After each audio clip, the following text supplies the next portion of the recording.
അല്ല നീ എന്താ ആലോചിക്കുന്നത്? ഏയ് ഒന്നുമില്ല അമ്മ. അമ്പലത്തിൽ വെച്ച് അമ്മയ്ക്ക് സത്യം ചെയ്തു തരുമ്പോ അനുപമയോടെ എത്തിയത് വല്ലാത്തൊരു അത്ഭുതമായിപ്പോയി. അതുകൊണ്ട് കാര്യങ്ങൾ കുറച്ചുകൂടി എളുപ്പമായില്ലേ? അവൾക്കെല്ലാം അവിടെ വെച്ച് തന്നെ മനസ്സിലായില്ലേ? എല്ലാം മനസ്സിലായി എന്ന് വെച്ചാ ഞാൻ അമ്മയോട് സത്യം ചെയ്ത് എന്താണെന്ന് അവൾക്ക് മനസ്സിലായോ? പിന്നെ മനസ്സിലാവാതെ? ആ, നീ പോയ ശേഷം ഞാൻ ഒന്നുകൂടി ക്ലിയർ ചെയ്ത് കൊടുക്കുകയും ചെയ്തു. അമ്മ എന്തിനാ അങ്ങനെയൊക്കെ ചെയ്യാൻ പോയേ? അതെന്താടാ? നീ എന്നോട് സത്യം ചെയ്ത കാര്യം അവൾ അറിഞ്ഞാലല്ലേ അവൾ ഇനി നിന്റെ അടുത്തേക്ക് വരാതിരിക്കൂ. സത്യം പറഞ്ഞ ദൈവമായിട്ട് അവളെ ആ സമയത്ത് അവിടെ എത്തിച്ചെന്നാ എനിക്ക് തോന്നിയത്. ആ, നിനക്കിപ്പോഴും അവളെ ഓർത്ത് വിഷമാണോടാ? എന്നാലേ അവക്കൊരു വിഷമവും ഇല്ല. അവള് നിനക്കും എനിക്കെതിരെ പണി തുടങ്ങിക്കഴിഞ്ഞു. പണിയോ? എന്ത് പണി? ആ, പ്രതിഭയുടെ ദോഷം തീർത്ത് അവളെ തിരിച്ചു കൊണ്ടുവരാൻ ഞാനൊരു ജോലിസിനെ കണ്ടിരുന്നില്ലേ? അയാളൊരു ദുർമന്ത്രവാദിയാണെന്നും പ്രതിഭയുടെ വയറ്റിലെ കുഞ്ഞിനെ ഇല്ലാതാക്കാൻ വേണ്ടിയാണ് ഞാൻ മന്ത്രവാദിയിൽ നിന്നും ലേഹ്യം വാങ്ങി പ്രതിഭയ്ക്ക് കൊടുത്തെന്നും വരുത്തി തീർക്കാനാ ഇപ്പൊ അവളുടെ ശ്രമം. ഇതൊക്കെ അമ്മയോട് ആരാ പറഞ്ഞത്? എന്റെ ഇന്ദ്ര, അനുപമയ്ക്ക് ഇതിനൊക്കെ വേണ്ട സഹായം ചെയ്തു കൊടുക്കുന്നേ ആ രവിയ. ആദ്യമൊന്നും അവരുടെ ചങ്ങാത്തം ഹർഷ അത്ര കാര്യമാക്കിയിരുന്നില്ല. പിന്നെ അവൾക്ക് മനസ്സിലായി രവിയെ കൊണ്ട് അനുപമ പോകുമെന്ന്. അമ്മ എന്തൊക്കെയാ പറയുന്നേ? വെറുതെ ഓരോന്ന് സങ്കല്പിച്ച് കൂട്ടി പറയല്ലേ? ഞാൻ എന്തിനാ വെറുതെ സങ്കല്പിച്ച് പറയുന്നേ? പിന്നെ ഇതല്ല എന്നോട് പറഞ്ഞത് ഹർഷ തന്നെയാ. അതെങ്ങനെ? അതും സംസാരിക്കാൻ കഴിയാത്ത ഹർഷ ഇത്രയും കാര്യങ്ങൾ അമ്മയോട് പറയുന്നേ? ഞാനും ഹർഷയും തമ്മിലുള്ള ബന്ധം നിനക്ക് അറിയാവുന്നല്ലേ ഇന്ദ്ര? അവള് കയ്യും കണ്ണും കാണിച്ചു പറഞ്ഞാലും എനിക്ക് മനസ്സിലാവും. പിന്നെ അത്യാവശ്യം കാര്യങ്ങളൊക്കെ അവൾ എഴുതി കാണിച്ചു തരുന്നുണ്ട്. എന്തായാലും അമ്മ വീണ്ടും ഹർഷയോട് കൂട്ടുകൂടുന്നതിനോട് എനിക്ക് ഒരു യോജിപ്പുമില്ല. അമ്മ ആ ബന്ധം ഒരിക്കലും ഉപേക്ഷിച്ചല്ലേ, പിന്നെ എന്തിനാ വീണ്ടും അവളെ തേടി പോയത്? എനിക്ക് പകരം അനുപമ അവിടെ കയറി ആളാകാൻ നോക്കിയാ ഞാൻ വിട്ടുകൊടുക്കും ഇന്ദ്ര. എന്തായാലും രവിയും അനുപമയും തമ്മിലുള്ള പോക്ക് ഓരോ ദിവസവും വഷളായിക്കൊണ്ടിരിക്കുക. അതില് ഹർഷയ്ക്ക് നല്ല ടെൻഷനും ഉണ്ട്. പണ്ട് നീയും ഹർഷയും കാണിച്ച ചതിക്ക് രവിയും അനുപമയും നിങ്ങളോട് പ്രതികാരം ചെയ്യുകയാണെന്നാ ഹർഷ എന്നോട് പറഞ്ഞു.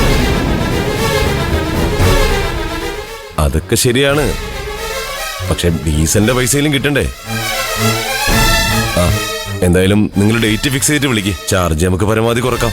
പിന്നെ വണ്ടിക്ക് വേറെ ഓട്ടോ ഇല്ലാത്ത ദിവസമാണെങ്കിൽ മാത്രം കേട്ടോ. ഓക്കെ, ശരി എന്നാ. എന്തേട്ടാ കിടക്കാറായില്ലേ?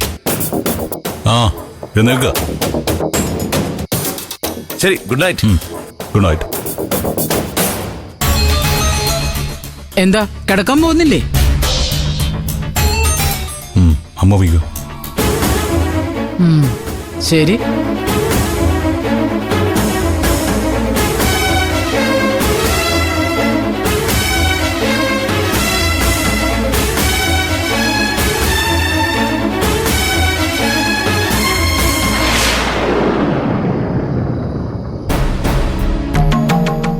എന്താ ഒരു ആലോചന?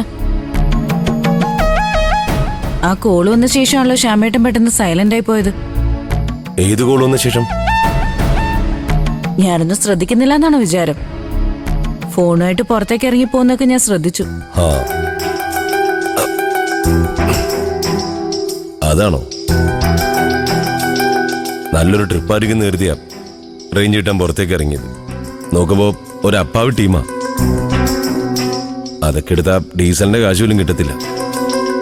അപ്പൊ ഞാൻ പറഞ്ഞ ശരിയല്ലേ? അങ്ങനെ ഒരു കോള് വന്ന ശേഷമല്ലേ ശ്യാമേട്ടൻ മൂഡ് ഔട്ടായത്? അതൊന്നുമല്ല എന്റെ സോനെ. ഞാൻ അങ്ങോട്ട് ഇറങ്ങിയപ്പോ ഉമ്മറത്ത് അമ്മയും ഇന്ദ്രേട്ടൻ ഇരിപ്പുണ്ടായിരുന്നു. അതിന് അവരെപ്പോഴും അവിടെ ഇരിക്കുന്നതല്ലേ? എപ്പോഴും ഒന്നും ഇരിക്കാറില്ല. അമ്മയ്ക്കും മകനുമായിട്ട് എന്തെങ്കിലും ഗൂഢാലോചന നടത്താണ്ടെങ്കിൽ മാത്രമേ ഇരിക്കാറുള്ളൂ. ഇന്നും അവിടെ എന്തോ ഒരു ഗൂഢാലോചന നടന്നിട്ടുണ്ട്. അതൊക്കെ ശ്യാമേട്ടന് വെറുതെ തോന്നുന്നത്. ഇന്ദിരേട്ടൻ ഇനി അമ്മയുടെ ഒരു ഗൂഢാലോചനയ്ക്കും നിന്നു കൊടുക്കില്ല. എങ്കിൽ പിന്നെന്തിനാ എന്റെ നിഴല് കണ്ടപ്പോ രണ്ടാള് സംസാരം നിർത്തിയേ? ഇന്ദിരേട്ടൻ വീണ്ടും അമ്മയുടെ ഏഷണിയിൽ വീഴുന്ന ലക്ഷണമാണ് സോനെ.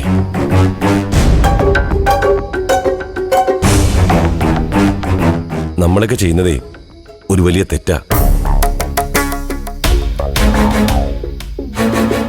ഒരാൾ ചെയ്യുന്ന തെറ്റിനെ കുറിച്ച് കൃത്യമായ അറിവ് കിട്ടിയിട്ടും അത് അറിയിക്കേണ്ടവരെ അറിയിക്കാതിരിക്കുക, അതും ഒരു കുറ്റകൃത്യം തന്നെയാ.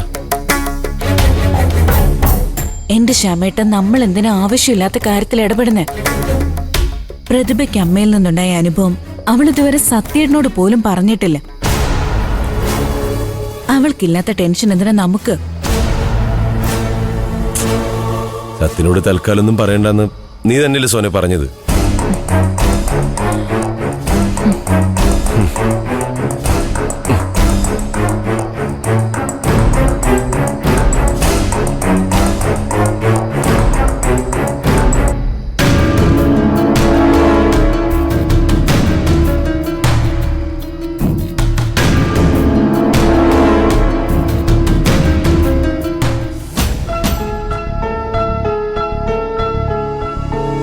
എനിക്ക് ഇനി ഇത് മനസ്സിൽ വെച്ചിരിക്കാൻ കഴിയില്ല സോനെ. അനുചേച്ചിക്കും പ്രതിഭയ്ക്കും എതിരായി നിന്റെ അമ്മ അടുത്ത പദ്ധതി തയ്യാറാക്കും മുൻപ് ഭാനുമ്മ വന്നു പറഞ്ഞ കാര്യം ഞാൻ ഇന്ദിരേട്ടനെയും സത്യനെയും അറിയിച്ചിരിക്കും.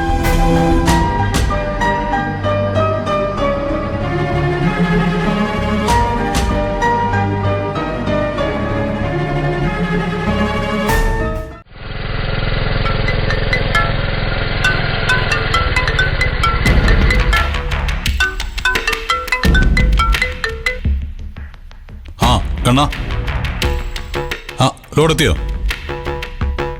ആ ഓക്കെ, നീ അത് ഹാൻഡിൽ ചെയ്താൽ മതി. ഞാനേ കുറച്ച് സമയം കൂടെ എടുക്കും. ഞാൻ ആ സാറിനൊന്ന് കണ്ടിട്ട് വരാം. ആ നീ എല്ലാം ഇറക്കുന്നു നോക്കി വെച്ചാൽ മതി. ആ ശരിയെന്നാ. ആ ശരിയെന്നാ, ഓക്കെ, ഞാൻ വിളിക്കാം. വെച്ചോ.